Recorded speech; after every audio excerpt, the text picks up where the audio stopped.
Hey, what's up, everyone? My name's Lionel. I'm your host for LT Productions, and you are watching I Watch You Watch.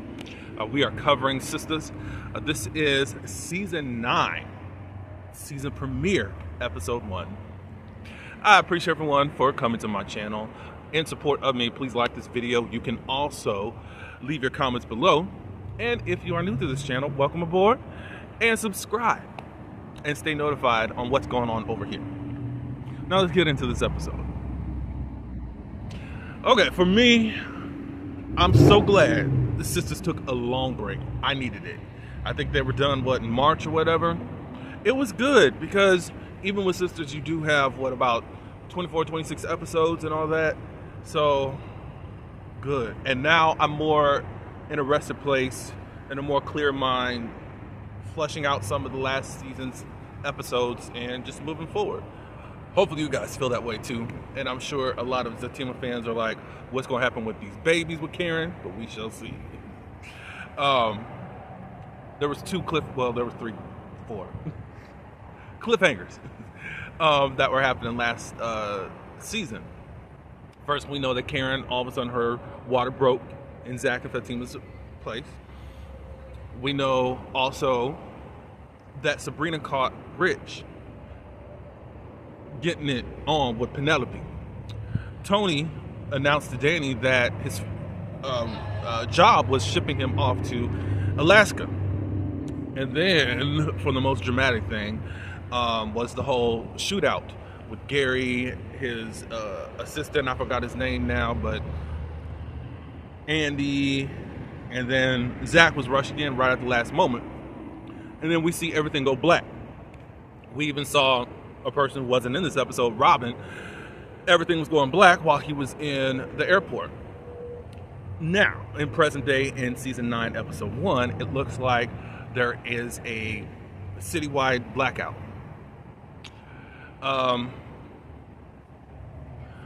Fatima is driving Karen to the doctor, or to the hospital. She's breathing, having her normal contractions, and they realize that they're in this Atlanta traffic. So you mean to tell me Atlanta traffic plus a blackout? I know it's crazy. I think Atlanta traffic is just about, could compare somewhat to LA traffic, but probably a little bit less, but hey. Who should I get out the way? I mean, Tony and Danny, because he's not weighing out his options, he's trying to figure out what to do. Danny says, look, I'm not going to Alaska. Do black folks even go live in Alaska? We don't see her. And then what about Russia? Russia could decide to do something, and what is her name? Is her name Sarah Palin? I think it is. She was saying that she could see Russia from her porch and all that good stuff. So we're not, it's dark 6 months out of the year, all that good stuff. So no, we're not doing that. As far as her. As far as a long distance relationship, she doesn't want to do that. And she said, no, I don't do that. So with Tony, I mean, he's a dad. Isn't he a father of 3? And possibly paying some alimony, I don't remember. Sometimes you got to do what you got to do, or try to find a different job. I don't know if he has anything in savings, but if you have something in savings that you can live comfortably for a few months. But I think, what is the golden rule? Isn't it like you should have enough saved up for 6 months or so for any type of bad weather? If you have something saved up, Tony, see if you can find another job. But I think it would be over if Tony does go to Alaska, because who's going to do that? Because he was like, we can come up once a month and I can come down here, and she's just not having it. So then she said, well, why are you trying to make up your mind? Do you want to have sex so you can possibly make up your mind? They end up having sex, but still no decision has been made as of yet. He did suggest or joked that, Danny did get that settlement, we can live off her. And she says that's my savings. I'm not touching that. Danny wasn't going to give up any of that money anyway, so. Anyways, yeah. So we'll go back to them a little bit later, but there isn't anything else, but I just wanted to clear that up right away. Okay, so after the whole thing that happened with Gary is looking shell shocked, but I still also question if he is shell shocked or possibly something else going on. Because after all the dangerous situations that he's put other people in, why all of a sudden are you traumatized? I'm like, are you just possibly? Because remember, in season 8, we saw him having these drug benches. Could this be the effect of that? I don't know.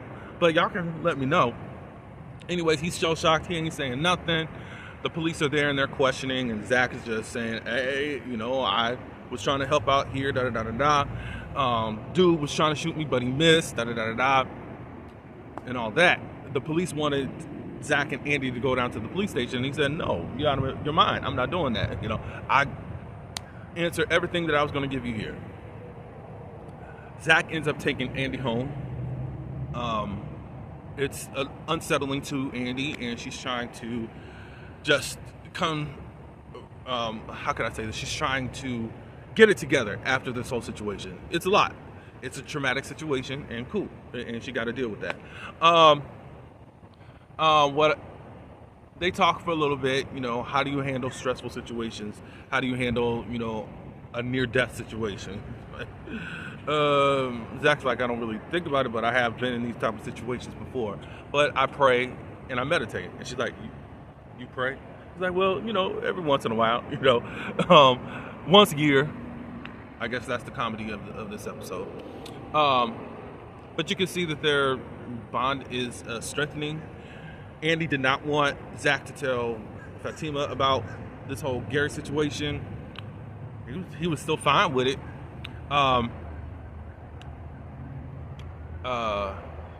Then she was like, I'm kind of spooked out, and could you just look around my apartment just to make sure? I think they ended up saying that there's no way for this dude to get bail because she was afraid for her life after this whole situation. I can't believe that the dude is still alive, so that means that there's going to be more terror for this season.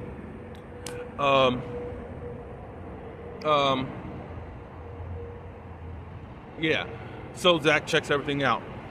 Since it is a blackout, they're trying to find ways to charge up their phones. Andy's personal phone was off. Zach was trying to get him some juice power.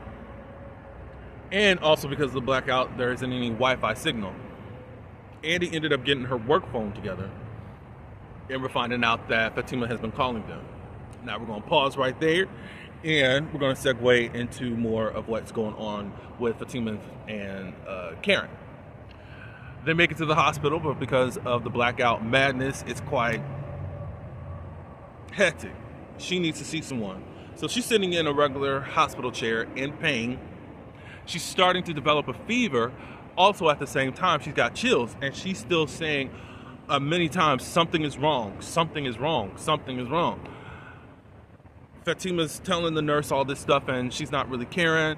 She's trying to act like, we got all these other things going on, and look, the blackout, da da da da da. And I thought I thought pregnant women would take more precedence, but if you're black, then you're at the bottom of the food chain wherever you go, unfortunately. So finally, a black nurse shows up, and she sees what's going on. She gets a wheelchair for Karen to sit in. Now, the only thing I got to say is why they still have those boots on Karen when they were putting her in there.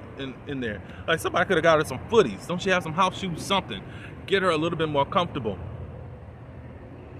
So they get her into the bed, and she's bleeding out. Miss Lisa finally shows up. Aaron is on his way. Nobody's heard from Zach or Zach. We'll just say that much. Fatima said that she's been leaving everyone voice messages, but she believes because of the blackout, nobody's really hearing or answering the phones right now. So, all that good stuff. The doctor comes in, and he's nonchalant too. He's like, "Oh, everything's well. This is normal for you to have some bleeding." Really, sir? I don't know about pregnancy, and women, y'all can chime in on that. he said that the cervix has got to be dilated up to like 4 or 5 to even get an epidural. He just thinks that Karen wants wants an epidural, and that's not it. She's saying something is wrong, and y'all don't want to hear her. And that's why there's a lot of fatalities, especially with women with pregnancies. So we're gonna go over to Sabrina and Rich. They're having it out since Sabrina caught Rich and Penelope having sex. Rich is just not really trying to explain himself, but just like he messed up. You know, he had a distraction, but she's like, of all people, her? Karen, you're not directly connected to Penelope. Of course, that's with Andy and all that good stuff, and it's not a good look. However, he said, you know, she's a childhood friend. And Sabrina was like, so you never had feelings for her? You never looked for her like that? Like, no. It just happened all of a sudden. I was shocked that it happened anyway. So I was like, okay. So they're going on, and you're not thinking da-da-da-da. You moved on quickly and da-da-da-da. But Sabrina, well, I don't know who broke it off. I think possibly Rich broke it off. But anyway, I think it's just always shell shock if someone that you've been in a relationship does move on, and if it was just like a day or two later. However, you know, some people do medicate by sex. So am I surprised by it? No. With the person, probably yeah. But Penelope comes out because she's hearing her name, and she feels like she's also being reduced by Rich. And she said, well, none of this was intentional, da-da-da-da-da. Sabrina's still going off, and then she starts, Penelope just like, look, we ain't friends. And then she starts rubbing up on Rich and all that stuff, since she wants to make this more dramatic than what it is in her eyes. Sabrina, then she starts touching and feeling up on him, and then Sabrina said, you deserve each other. You both are desperate. So she goes to her car, and she can't really get her seatbelt on. Now, there seems to have been a breakthrough with Wi-Fi. Karen gets the message, Danny gets the message, and also Andy gets the message. Fatima had been calling her 10 times and left a few voice messages, and this was on the work phone. And they find out that Karen's in the hospital, all that good stuff. So they beeline it to the hospital, and that's how the episode ended. It's cool, you know, we don't need a big dramatic beginning. I think that this whole Karen situation is about to get a whole lot worse. A lot of Zatima fans, you know what your wish is. I don't know if it's gonna happen, but it could happen. But we shall see what this season gives. I'm still here. Jamie Giddens is gone, so let's see what type of shift is happening on the show. Yeah. So stay tuned. I also have Divorced Sistas. Are y'all watching it? It's a good show. It's a good show. That's now streaming on BET Plus. That comes on every Thursday. I did see that there's an announcement that Zatima season 4, that's coming out in September 12th, I think it is. I think it's mid-September. So y'all get ready. I'm so excited for that. Everything's coming back so fast. Beauty in Black, another Tyler Perry production on Netflix, that's coming back. I got some episodes that I did not review of that last season. I think like 3 or 4 or whatever. I'm gonna get those together in a jumbo pack or whatever, so that that's together, so that we can start season 2. Well, I think the other political show that he got on there, the comedy, Tyler's got a lot of stuff going on. But anyways, stay tuned and stay locked into this channel. I appreciate everyone for coming. Like this video. You can also subscribe again and leave your comments. Tell me what you think thus far, and what are your predictions for this season. And until the next one, peace.